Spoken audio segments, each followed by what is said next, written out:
Saudara-saudariku yang terkasih dalam Yesus Kristus, pada hari Minggu biasa ketiga ini, kita akan mendengarkan Injil yang diambil dari Lukas bab 1 ayat 1 sampai 4, dilanjutkan dengan bab 4 ayat 14 sampai 21. Theophilus yang mulia, banyak orang telah berusaha menyusun suatu berita tentang peristiwa-peristiwa yang telah terjadi di antara kita, seperti yang disampaikan kepada kita oleh mereka yang dari semula adalah saksi mata dan pelayan firman. Karena itu, setelah aku menyelidiki segala peristiwa itu dengan seksama dari asal mulanya, aku mengambil keputusan untuk membukukannya dengan teratur bagimu, supaya engkau dapat mengetahui bahwa segala sesuatu yang diajarkan kepadamu sungguh benar. Dalam kuasa Roh kembalilah Yesus ke Galilea, dan tersiarlah kabar tentang Dia di seluruh daerah itu. Sementara itu, Ia mengajar di rumah-rumah ibadat di situ, dan semua orang memuji Dia. Ia datang ke Nazaret tempat Ia dibesarkan, dan menurut kebiasaannya pada hari Sabat, Ia masuk ke rumah ibadat, lalu berdiri hendak membaca dari Alkitab. Kepadanya diberikan kitab Nabi Yesaya, dan setelah dibukanya, Ia menemukan nas di mana ada tertulis, Roh Tuhan ada padaku, oleh sebab itu Ia telah mengurapi aku untuk menyampaikan kabar baik kepada orang-orang miskin, dan Ia telah mengutus aku untuk memberitakan pembebasan kepada orang-orang tawanan dan penglihatan bagi orang-orang buta, untuk membebaskan orang-orang yang tertindas, untuk memberitakan tahun rahmat Tuhan telah datang. Kemudian Ia menutup kitab itu, memberikannya kembali kepada pejabat, lalu duduk, dan mata semua orang dalam rumah ibadat itu tertuju kepadanya. Lalu Ia memulai mengajar mereka, katanya, pada hari ini genaplah nas ini sewaktu kamu mendengarnya.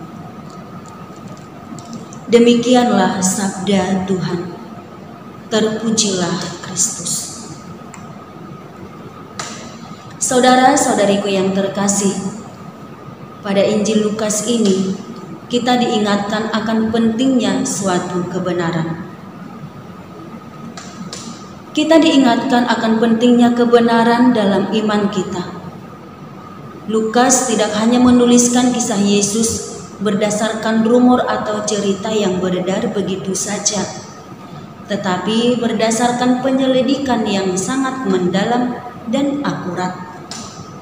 Ia mengajak kita untuk selalu mencari kebenaran dalam iman kita dan tidak menerima sesuatu hanya karena omongan atau tradisi orang tertentu.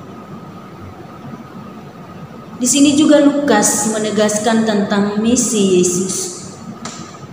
Ketika Yesus menyatakan misinya di sinagoge, kita diingatkan bahwa Dia datang untuk melayani, bukan untuk dilayani.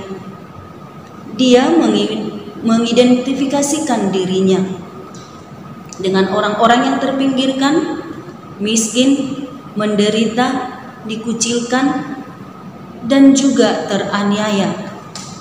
Ini mengajak kita untuk merenungkan bagaimana kita dapat menjadi bagian dari misi Kristus tersebut. Apakah kita juga siap untuk melayani mereka yang membutuhkan kita, yang berada di sekitar kita?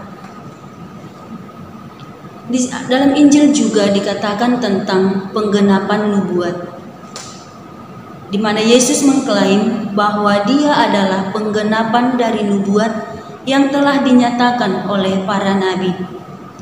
Ia menunjukkan bahwa Allah setia pada janjinya Dalam hidup kita seringkali menghadapi situasi di mana kita merasa Allah itu begitu jauh atau tidak mendengarkan doa-doa kita selama ini. Namun di sini renungan ini mengingatkan kita bahwa Tuhan selalu bekerja dalam sejarah hidup kita. Bahkan ketika kita pun tidak menyadarinya, Tuhan senantiasa hadir bersama kita. Di sini kita diajak juga untuk dipanggil untuk bertindak. Nah, setelah Yesus membaca dan menjelaskan misinya itu, Dia mengundang kita untuk ikut serta dalam karyanya. Setiap orang yang percaya dipanggil untuk menjadi pembawa kabar baik, untuk membebaskan yang tertekan, dan untuk memberikan harapan kepada yang putus asa. Kita diajak untuk tidak hanya menjadi pendengar firman, tetapi juga pelaku yang aktif dalam mewujudkan kasih Kristus di dunia ini. Saudara-saudariku yang terkasih, marilah kita untuk senantiasa ikut ambil bagian dalam misi Kristus, yaitu untuk saling memperhatikan orang-orang yang ada di sekitar kita, yang terpinggirkan, dan juga mereka yang dikucilkan. Pada renungan ini, mari kita membuat komitmen kita untuk senantiasa ikut ambil bagian dalam misi Kristus tersebut. Semoga kita dapat menjadi alat di tangan Tuhan untuk membawa kabar baik kepada dunia yang membutuhkan, secara khusus bagi orang-orang yang ada di sekitar kita. Semoga.